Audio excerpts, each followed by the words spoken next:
Hello and welcome to Ewe Sew You. My name's Zoe and this is my channel all about the crafty bits and pieces I get up to. I knit, I sew, I spin on a spindle, I dabble in weaving from time to time and anything else that takes my crafty fancy. But I've got a bit of a different video for you today. We're taking an introductory look at the history of spinning yarn. So grab a brew, put your feet up and let's get started.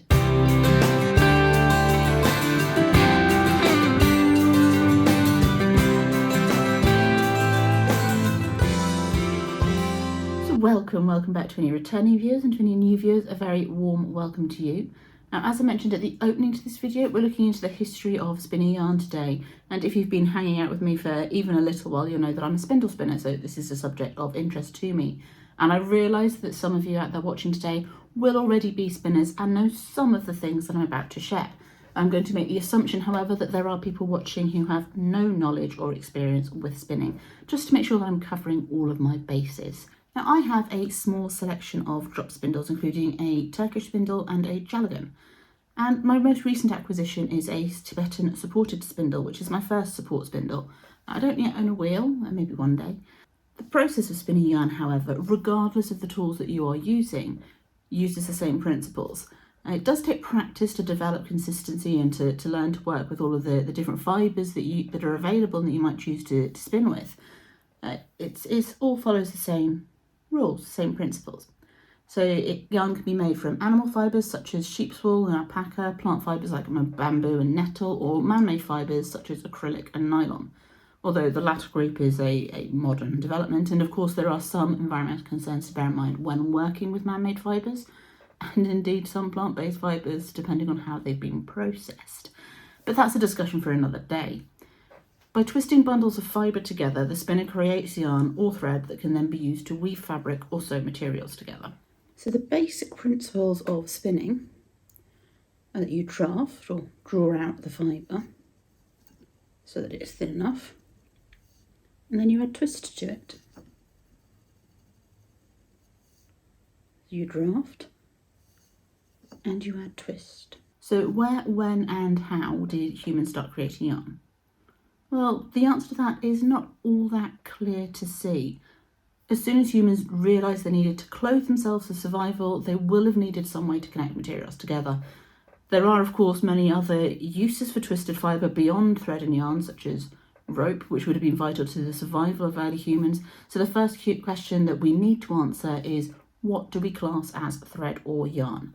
Do we only consider the thinner widths of twisted fibre used in fabric and clothing construction, or do we consider all forms of twisted fibres?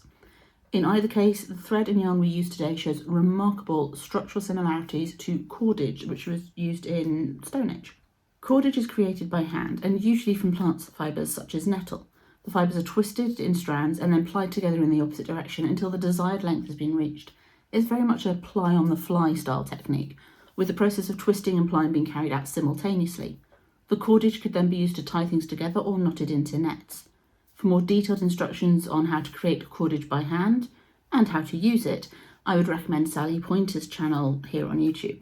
From here, from the handcrafted cordage, we start to see yarn and threads develop using tools to twist the fibre. Simple stones work well, as do sticks. As these simple tools evolve, we start to see examples of what we would recognise today as a spindle, evidenced in ancient Egyptian and Greek artwork. However, humans everywhere will have needed to make cordage thread and yarn, so while the styles of spindles develop differently in different cultures, giving us a wide variety of spindles to use today, the basic principles of spinning are universal. The universality of spinning and the lack of surviving physical evidence make it difficult to pinpoint the earliest development from cordage to spinning, but the earliest evidence we have of spindle spinning seems to be from the Neolithic age. The spinning wheel is a much later development. Different sources will give slightly different timelines and origins for the wheels, but they certainly seem to have developed outside of Europe, and from what I can tell, it seems most likely to have been in Asia. In the 9th century, India had the charkha. The Islamic world had spinning wheels from around 1030, spreading to China in about 1090.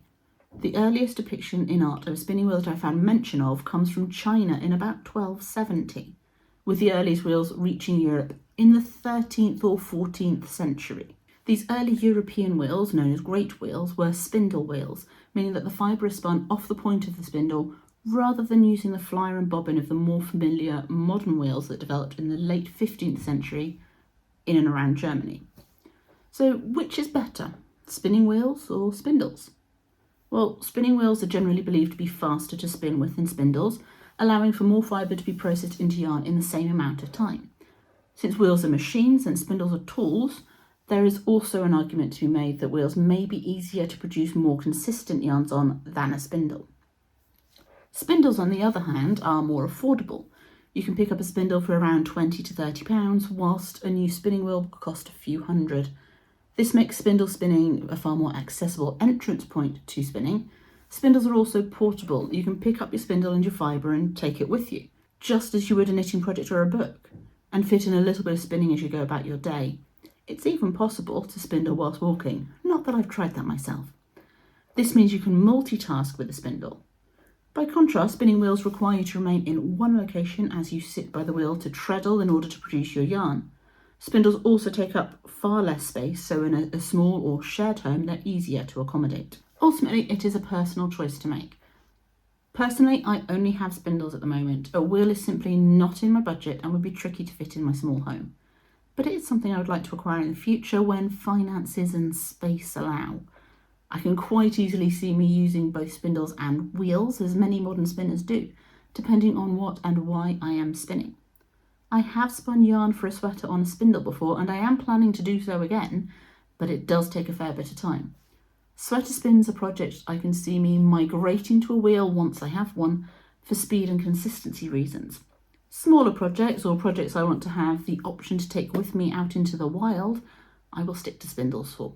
Now, I hope you found this interesting and useful. If you'd like to explore the history and development of spinning further, I've put some links in the description below to get you started. If you'd like to see more videos like this one, feel free to request a topic in the comments and I'll add them to my list. No promises, but I'll put them on the list. In the meantime, you might enjoy watching my spinning projects playlist, which is linked here, or there's this video that YouTube thinks you might like.